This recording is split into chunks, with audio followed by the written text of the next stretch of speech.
Hello everyone, Tactical Edge here. Today we're back on the battlefield once more. Yesterday we were talking about how OP the Thunder Barge is, and today we're gonna show you exactly why the Thunder Barge is not okay in multiplayer balancing. Now, in this battle, we're facing off against Dawi plays Lizardmen, and I'll be fielding, of course, the Dwarf Kirov, supported by Makaizen's Persuader. And of course, with the Thunder Barge, or quoting Dwarf, the Doom Balloon, the funds are a little bit tight on the infantry department, especially when supported by the legendary Slayer engineer. So we are only getting some generic dwarf warriors as the front line, backed up by a couple thunders with grudge rakers. 4 more rangers at the back there, protected by some slayers, and that's it for our army. On the other side, for Dawi's skink horde, a ton of skink cohorts with javelins, backed up by 4 red-crested skinks for their armor-piercing values, a few skink skirmishers in vanguard deployment, and on the far corner of battlefield, 3 reproductile riders ready to jump on my missile line. On the other side, we have a squad of aces of the Lizardmen, Colossodon hunters led by Tic-Tac-Toe himself, ready to hunt down my colossal airship. Being the master of the skies, Tic-Tac-Toe definitely has something to say about air superiority. For the magic support, it will be a Skink Priest of Heavens coming in with Wind Blast and Curse of Midnight Winds for the armor debuff and boosting damage for the javelins. That's it for the army builds, and now let's see the Thunder Barge in action. With the auto wind gunship on my side, I don't really have any tactics here other than pushing my entire army formations over to the other side and let the Thunder Barge take care of whatever close to my army formations. Dawi, though, on the other hand, needs to be carefully encircle my entire formation and lay a perfectly executed ambush on my Thunder Barge to have a chance to win. I'll be moving out my formation using this bit of impassable terrain as a guard of my flank, preventing anyone from flanking over, while my other units will be shifting a little bit here. Seeing the skink skirmishers revealing themselves from the forest, the rangers will be switching over to shoot at those guys alongside Makaizen, while the grudge rakers here and some other rangers will be shooting at the incoming red-crested skinks, who will be braving the volleys of crossbow bolts and bullets from the dwarf missile line. Thunder Barge also bombarding the skink formations with the culverins and grudge rakers. The combined fire are really tearing apart the skink infantry, and the same is on the other side as the skink skirmishers are taking more and more damage from the rangers, so the reproductile riders will be diving down, disrupting all my missile pieces on the right side of the formation, preventing them from providing any support to the Thunder Barge, which is under the ambush of Tic-Tac-Toe and his Colossodon hunters. Now being surrounded by armor-piercing entities, it is buffed by deranged munitions, getting that magic missile attack. This buff for Malachi allows me to bypass the physical resistance on Tic-Tac-Toe. With the grudge rakers nearby providing fire support in guard mode, same goes for the rangers. The Colossodon hunters are absolutely getting shredded, especially when the Thunder Barge is getting some missile damage buff from the deranged missiles. On top of that, the Thunder Barge has access to healing from the Makaizen's Persuader, while the Colossodon hunters have none. So the RR reproductile riders will be outlasted by the War Machine despite their armor piercing and anti-large.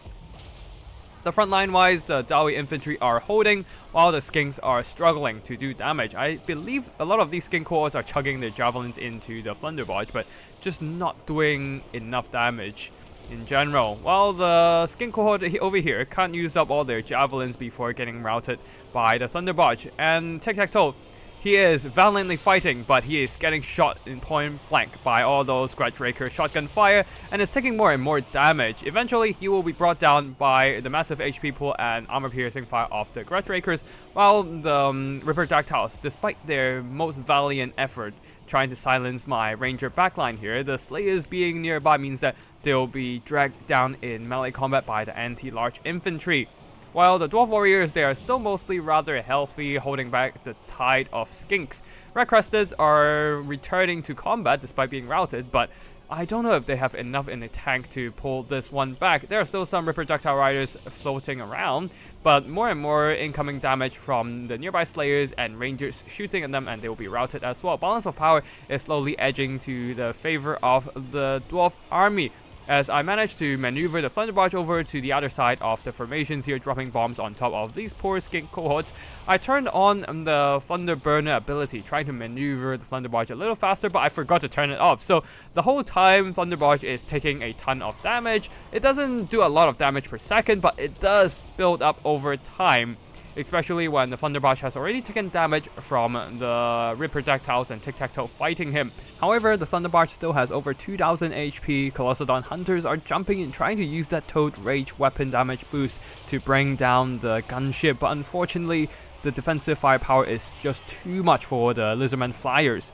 Even with the Curse of Midnight Wind, this is not going to help the Colossodon Hunters. At this point, I already have another Makaizen's Persuader ready, but I decided not to use it and see if the Colossodon Hunters can bring down the Thunderbarge. But alas, the Thunderbarge once again emerged victorious, now resuming its bombardment against all the poor Skink infantry. As a result, the Skink frontline is in a mass exodus. Even the Skink Priest is falling victim to all the Grudge Raker firepower, especially at almost point-blank range.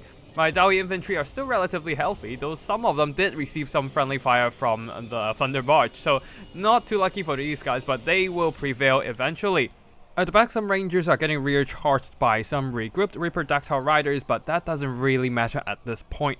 It is too little too late to change the course of battle. There's nothing to finish off the Thunderbarge, especially not with Makaizen Persuader ready to heal it up.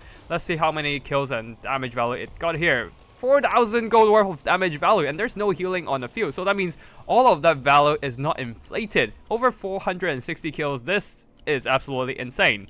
Forwards, this is not okay. Silver Chevron, 464 kills, 4,193 gold worth of damage value. That's over 1/3 of Dwarfs' army without any healing to inflate it up. So yeah, the Thunderbarge pretty much won me the game with minimal micro. Especially with Dawi setting up a well-executed ambush with the Rip projectile riders and tic-tac-toe getting the jump on the Thunderbarge there, and yet getting blasted in the face with the Grudge Rakers on the Thunderbarge and Makaizen's healing, keeping the Thunderbarge alive there. I didn't even bring in a Runesmith to drop a Rune of Negation on it, so it's not the maximum tankiness of a Thunderbarge either, and it basically won me the game there. The rest of the army there, Slayers killed some projectile riders, so pretty good, but the rest of the army didn't really do that much other than a couple rangers, and the Dwarf Warriors also didn't do much. It's just the Thunderbarge and the Thunderbarge only. For the Lizardman army there, the Colossodon Hunters tried their best, just not enough to bring down the OP War Machine. While the Rip projectile riders also took a lot of losses through combat from the Slayers and of course from the Thunderbarge, while the rest of the army of the Lizardmen, the Skink Horde, was bombarded by the Thunderbarge as well. It's pretty much just the Thunderbarge winning me the game.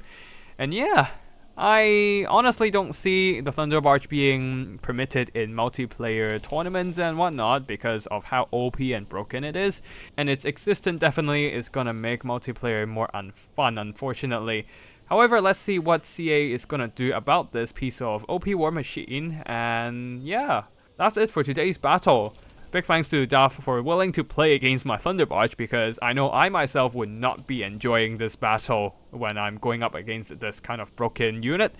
So yeah, really appreciate this game to let me showcase the Thunderbarge and what it can do. Anyways, that's it for today. I hope you all enjoyed this multiplayer action, and if you want to see more Total War Warhammer early access content for Thrones of Decay, be sure to subscribe to my channel. Thank you for watching, and I'll see you in the next one. Tactical Lich, signing out.